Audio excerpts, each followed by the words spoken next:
খুশির বিচার হতে হবে।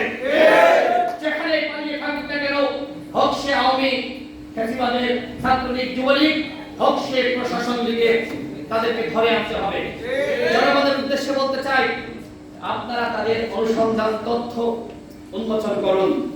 তাদেরকে ছাড় দিলে তারা আবার সুযোগ পেলে আবার ফেস্টিভাল প্ল্যান করবে, দেশকে নিয়ে ষড়যন্ত্র করবে। গতকাল একজন সাংবাদিকের সাথে দেখা করতে গিয়েছিলাম, তিনি আমাকে কিছু ছবি দেখালেন, দেখিয়ে বললেন যে রাশেদ ভাই দেখেন, এই অস্ত্র বাংলাদেশের কোনো বাহিনী ব্যবহার করে না।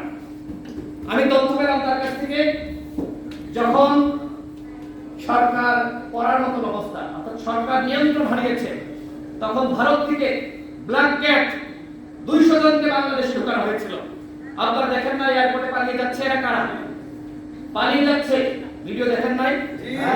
এই ব্ল্যাক ক্যাট 2-3 জন করে পুলিশের মধ্যে ঢুকে বিভিন্ন জায়গায় গিয়ে তারা আমার ভাইয়ের বুকে গুলি চালিয়েছে। তদন্ত করতে হবে, ভারত থেকে ওই সময় কাদের কেনা হয়েছিল, শেখ হাসিনা কাদের কেনেছিল, সেটি স্পষ্ট তদন্ত করতে হবে। আজকে শেখ হাসিনাকে ভারত আশ্রয় প্রশ্রয় দিয়েছে। আমরা ঘোষণা দিয়েছি, যদি ভারতীয় হাই কমিশন শেখ হাসিনাকে বাংলাদেশে ফিরিয়ে আনার উদ্যোগ না নেয়, যদি পররাষ্ট্র মন্ত্রণালয় সেই উদ্যোগ না নেয়, তাহলে ভারতীয় হাই কমিশন গণ অধিকার পরিষদের পক্ষ থেকে ঘেরাও করা হবে।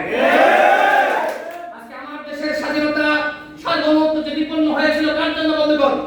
ভারতের জন্য।